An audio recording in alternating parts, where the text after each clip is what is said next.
আর এই যে আমরা পরস্পরকে যে মারার যে রাজনীতি করছি, এই বিষয়টা আমাদের আর একটু ক্লিয়ার করা দরকার। আজকে ফিলিস্তিনের গাজায়, কাশ্মীরে বা মিয়ানমারে বা ধরেন চীনের উইঘুরে অথবা ইয়েমেনে বা সিরিয়ায় কোনো একটা রাষ্ট্রে যদি কোনো মুসলমান মৃত্যুবরণ করে কোনো একটা কাফেরদের হাতে, হোক সেটা ইহুদি হোক অন্য কোনো মানে বিধর্মী, তাদের মাধ্যমে যদি কোনো মুসলমান মারা যায়, এদিকে আমাদের কষ্ট লাগে না? কারণ একজন মুসলমান মারা গেল, এই জন্য আমাদের কষ্ট লাগে। একই কথা। এবার পাল্টা আপনাকে বলছি আমি, একই জিনিস যখন বাংলাদেশে যখন ঘটে, বাংলাদেশে যখন দুই দল মুসলমান যখন মারামারি করে আর একজন মুসলমান যখন মারা যায়, তখন আপনার আমার অনুভূতি থেকে সেরকম খারাপ লাগে?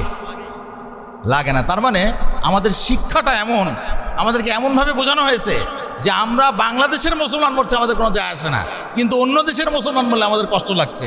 তার মানে দেখেন, চিন্তা করেন, আজকে ওই ফিলিস্তিনের গাজায় মুসলমান মারতে ইহুদিদের অর্থ ব্যয় হচ্ছে, তাদের সময় ব্যয় হচ্ছে, তাদের মিলিটারি ব্যয় হচ্ছে, এটা করে তারা মুসলমান মারছে। আর আজকে বাংলাদেশে তাদের অর্থও ব্যয় করা লাগছে না, তাদের সময়ও ব্যয় করা লাগছে না, তাদের মিলিটারিও ব্যয় করা লাগছে না, কিন্তু আজকে আমরাই আমাদেরকে মেরে দিচ্ছি।